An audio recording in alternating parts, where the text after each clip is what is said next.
ongoing federal prosecution. But let me ask you, will you accept the jury's outcome, their verdict, no matter what it is? Yes. And have you ruled out a pardon for your son? Yes. With regard to the question regarding the family, I'm extremely proud of my son, Hunter, and I am satisfied that I'm not going to do anything. I said I abide by the jury decision, and I will do that, and I will not pardon him. These comments were made in June of this year, back when he was still candidate running to keep his job as president of the United States. That was his message to the American voting public. Despite his son being convicted on federal charges, President Biden had repeatedly said he would not pardon Hunter. Lied to the American people again, but Biden reversing course over the weekend, and he did so. He said that he is going to pardon Hunter Biden after he said he wasn't going to. This happening near the end of his term and days before Hunter Biden is set to be sentenced in his criminal cases. Bradley Devlin is a politics editor for the Daily Signal. Jessica Ehrlich is a Democratic strategist. I'm going to go to Jessica on this one first. President Biden, he's done what he promised the American people he wouldn't do. He issued a full and unconditional pardon of his son, Hunter Biden. He called those cases political that were against Hunter Biden in wake of the election. Your reaction to this, and what does this mean for President Biden's reputation, his legacy? Does he go out as a liar? Does he go out as this president that everyone said on the left that he's been one of the best presidents they've had? But some would argue that's not the case. I don't think it comes as any surprise that he would pardon his son. I think right now, as you all even were just reporting, we've seen both sides, both crying that the judiciary and the judicial system has been politicized. And there's a lot of concerns given, for Pam Bondi coming in to possibly be attorney general, all these sorts of things, what will happen going forward. Historically, over and over, we saw President Trump has pardoned members of his family. I really don't think in that sense it's a surprise. Yes, it's a change from what he said, but he was also going to be running for a second term as president. So, in that sense, I think if you already dislike the president, you feel like he's a liar, all these things, then it's a shock, you're angry. But otherwise, I don't really find it much of a shock at all. Yeah. And again, the Trump pardons, specifically with his son-in-law's father, he had served time for the crime and then received the pardon there.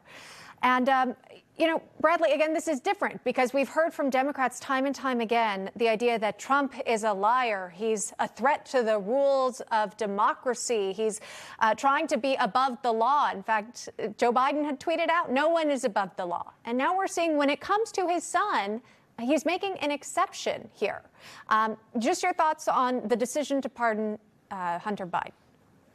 Yeah, I think what enrages the public about this decision is that every single time Joe Biden or Democrats would get out there and talk about the weaponization of government or how Trump was going to destroy democracy, they would say that it's all about principle.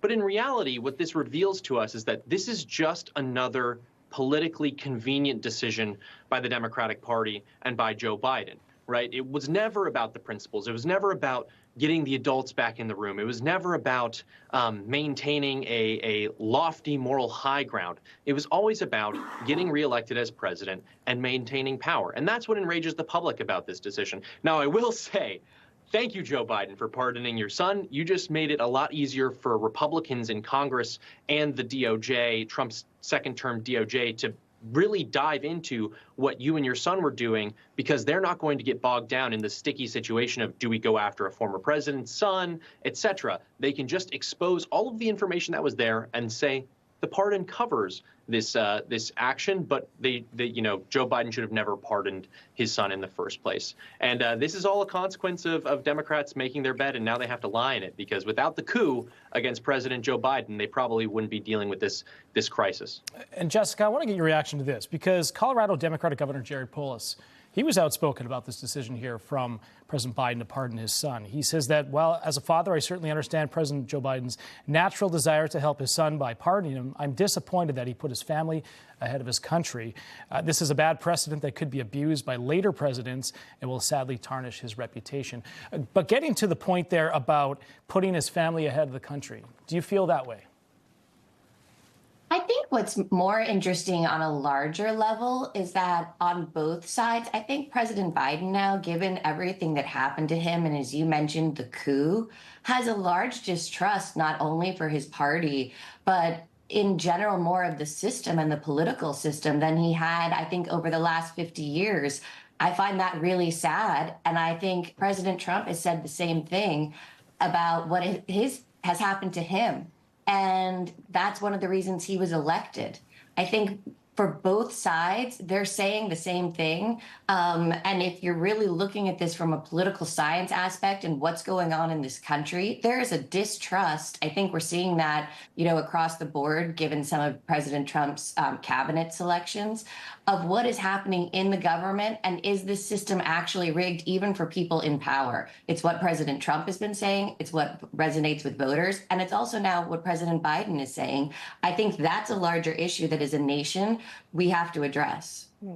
And again, the gun and tax charges, the gun case at least went before a jury, and then the other one accepting a guilty plea. So that was an acknowledgement there. And for some other pardons, we'd seen more specifics. You pointed out, and we've discussed at length, this is a time frame where crimes had been pardoned or those that had not been charged had also been pardoned. So that's a little different there that we've seen with this Hunter Biden pardon. Appreciate you both coming on. And you're right, perhaps things could switch up with Kash Patel leading the FBI and this new AG appointment in Pam Bondi. Bradley and Jessica, thank you very much. Thank you. All right. Speaking of